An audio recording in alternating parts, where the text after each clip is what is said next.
Okay, in the macroeconomic revision, first of all, we have got national income. The definition total income earned by legal residents of an economy within one financial year is called national income, right? Okay, in other words, it is generated is a fact generated by the total factors of production, land, greater than all natural resources, labor, human effort, capital, concepts of national income. First, we have GDP, then we have GNP, then we have NNI. Okay, GDP plus C plus I plus G plus X, it is plus sign, right? Plus X minus M. Okay, C final goods, it is a value of the final goods. Okay, then we have GNP. GNP is GDP plus net factor income from abroad. From abroad means that plus subsidies. If we add the net income factor from abroad, okay. Then we have the net national income, net national product. Net national input is after compensating the depreciation value.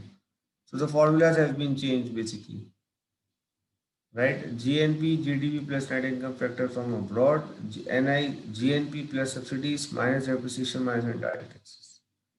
And again, NNP basically is equal to GNP minus capital consumption allowance. Sometimes this is given only and you have to find the answer. Now at factor prices, then you have to adjust them.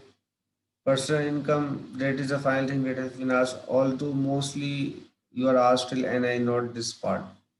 Okay, PI is national income minus retained earnings plus transfer payment. Retained earnings such as provident or undistributed profits, transfer payment, any activity such as gifts, disposable income that you have to, after tax income that is.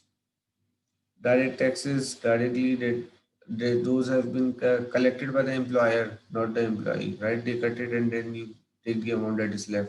Indirect taxes through GST or etc. that is on the sales tax.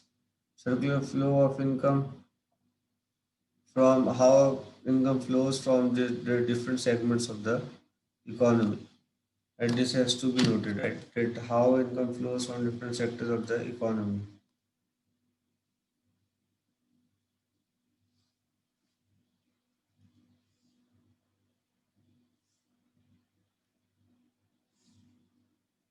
Right?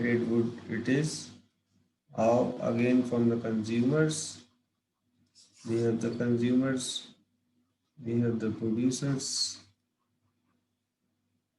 right? Or the business sector, and then we have that is the two flow model that we have. Then we have the government as well, right? So when we have the government, it totally changes.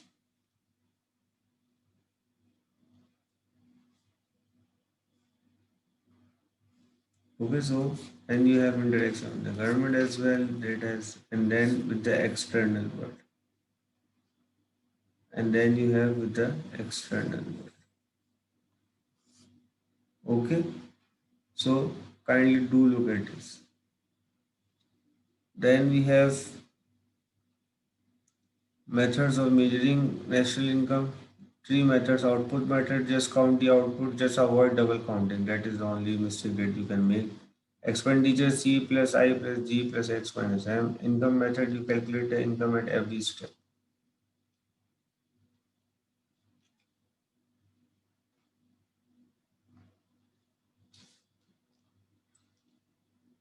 Okay, this is the data that you would be writing.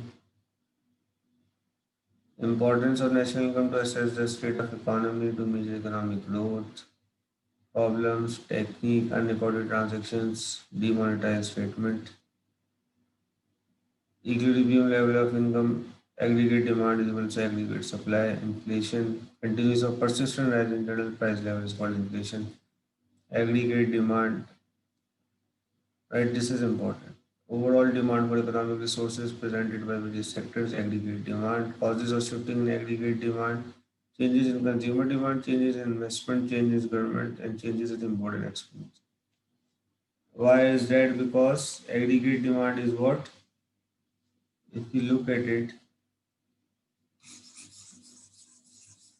what is this aggregate demand? Simple. Aggregate demand is equals to C plus I plus G plus X minus m, same thing, and it would be the point of interaction would be calculated with an aggregate demand. If you are making it, it is AD, and you have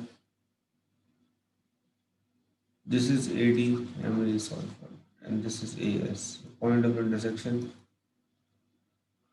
level of inflation. Okay, if AD rises, that is the inflationary pressure you have, and when you have inflationary pressure, what will happen? The prices will rise. Right? Similarly, if aggregate supply is less, then what will happen? Again, the price will rise. So these are the factors which you would be considering. Okay. Short run aggregate supply, classical viewpoint, overall supply curve presented economy, aggregate supply is a function of general price. Causes a shift in the short run price factors like wage rate, efficiency, long run. Now in long run, they say that it is full employment. That's why long run aggregate supply is a vertical and line at full employment. So at full employment, what will happen? This is AS and this is the AD that is crossing. So that is the diagram that you would be drawing. Please add diagrams in your answer. Shifts in aggregate supply, aggregate demand, consumption function, autonomous and induced. This is often asked. What is the impact of induced? These are often asked in the long questions.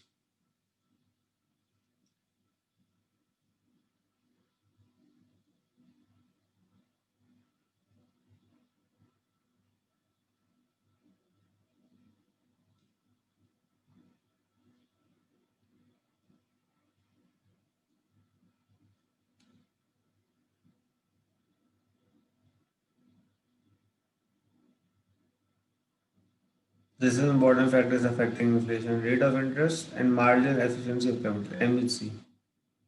Now, what is MEC? Is a discount which makes the PV of capital asset equal to the market price of capital asset. Short run, uh, interest rate decrease in saving, increase in consumption, increase in investment, inflation.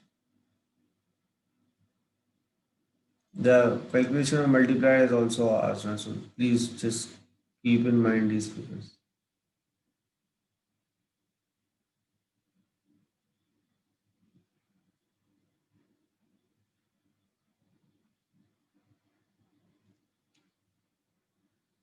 Business trade cycle often previously it used to be an important integral part. Nowadays it's not that much important. What did they say? They just give you this and they just draw the trend line and this is the business cycle that you have to. Now you would be telling us about the boom, that why the boom is happening, why there is a bull run, right? These are the factors. Recovery. Kindly look at these factors. These are often asked in the question 1 of paper 4.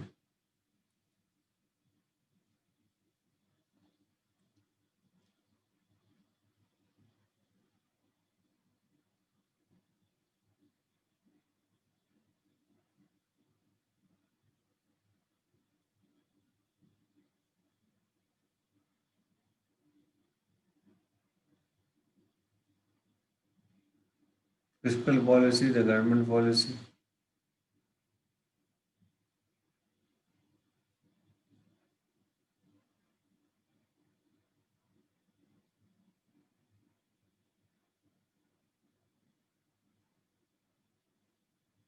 Always remember that diagram of taxes, regressive.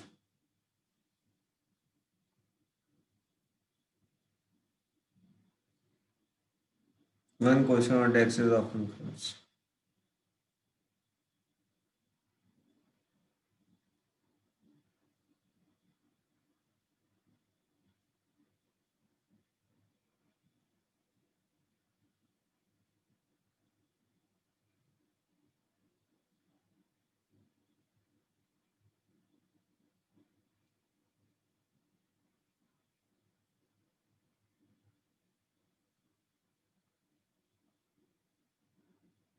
MV is equals to PT, quantity of demand.